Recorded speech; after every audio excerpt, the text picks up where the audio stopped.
One of the proofs that Sonic 3 is the best movie in the franchise is that this third film made Jim Carrey reconsider his retirement, which he had previously announced. Now, we see him not only as Robotnik again, but also portraying the character's grandfather, Gerald Robotnik. But after all, where did Robotnik come from? Why did he become a scientist? And what are the details the movies left out about him? Don't worry, because in this video, you'll learn everything you need to know about Sonic's most iconic villain. And stay tuned because this channel is packed with content about Sonic 3. Let's dive in! Welcome to Cine lovers, and let's get to know more about this brilliant villain that everyone loves to hate. The mustache scientist was born back in 1990 when Sega, the company behind the Sonic franchise, asked its creative team to develop a character to serve as the company's mascot, much like Mario is for Nintendo. Among the initial sketches, two stood out. One was a blue rabbit with long ears, and the other was a man with an egg-shaped body, wearing pajamas, mad scientist glasses, and a big mustache. The character chosen to represent Sega ended up being the Blue Rabbit, which was later modified to become the Sonic we know today. I explain all of this in a video about Sonic's full story. However, the design of the mustached character was so good that they decided to give him a place in the story. Robotnik was then chosen to be Sonic's greatest villain and complete opposite. While the Blue Hedgehog lived on an island surrounded by nature, Robotnik would be a human who dominated dangerous technologies, created machines, and posed a significant threat to Sonic. And if you're confused about Robotnik's name, whether it's Eggman or Evo, that mix happened because when Sonic was released outside of Japan, Sega of America worked on promoting the character. They changed his original name, Eggman, which referred to his egg-like shape. As for the name Evo, it's reminiscent of the word evil. Oh, and there's also the story about Robotnik eating the egg, which helped solidify the name. I'll explain that part shortly. And since they did this without informing Sega of Japan, they found a way to resolve it in Sonic Adventure in 1998, when Sonic and his allies began calling Robotnik Eggman as an insult because of his shape. So, while Evo is his real name, Eggman is more of a not-so-friendly nickname. Speaking of his appearance, don't you think he resembles another very famous character? That red outfit, the big mustache. If you look closely, Robotnik shares some traits with Mario, Sonic's franchise's direct competitor. Even so,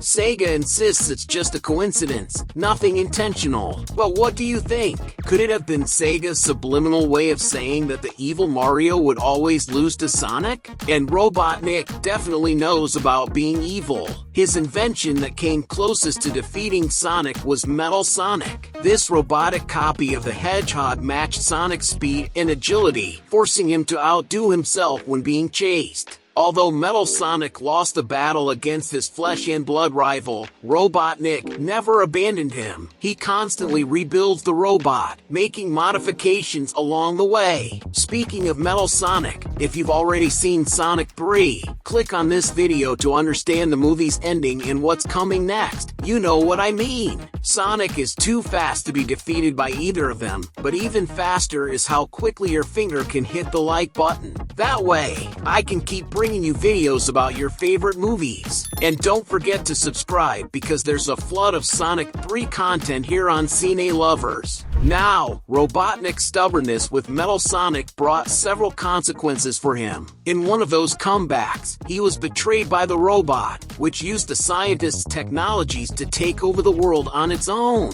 And the craziest part? Even then, Metal Sonic still wanted to defeat Sonic. It seems the desire implanted during his creation remained untouched. I made a special video about Metal Sonic, and there's a ton of stuff in it that you probably didn't even know existed or happened. Click here to check it out. Robotnik has always been quite the trickster, and originally, he was the one who approached Knuckles while he was doing his job as the guardian of the Master Emerald. His plan was to deceive Knuckles by claiming that a blue hedgehog and a two-tailed fox were on the island trying to steal the emerald. Knuckles' naivety led him to believe Robotnik, and while Knuckles went to fight Sonic and Tails, Robotnik took advantage of the distraction to steal the emerald. Knuckles tried to recover the jewel along the way, but got electrocuted and eventually teamed up with Sonic to rescue the emerald. By the way, I've got a full video about Knuckles' tragic backstory. Click here to check it out. There's an earlier version of Robotnik's origin story that almost no one knows about, which was released in the Sonic comic book used to promote the game's debut. In this story, Robotnik was actually a well-intentioned scientist named Ovi Kindabor, who built a machine capable of absorbing the planet's evil and trapping it. His plan was to destroy the machine afterward, thus eliminating evil from the world. In fact,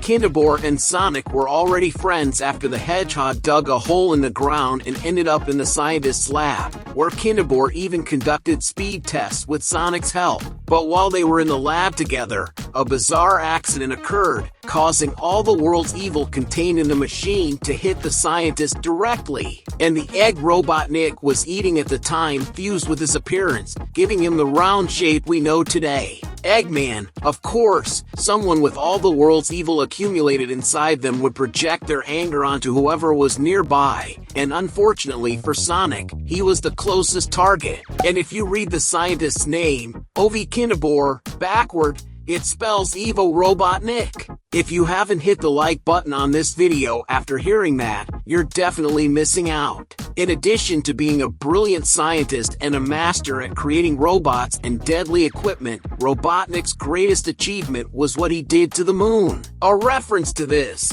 and even the meme about it, is shown in Sonic 3. Share your expectations for Sonic 3 in the comments, and don't forget to check out these videos about Sonic 3 that I made just for you. Thanks so much for watching, and I'll see you in the next video here on Cine Lovers.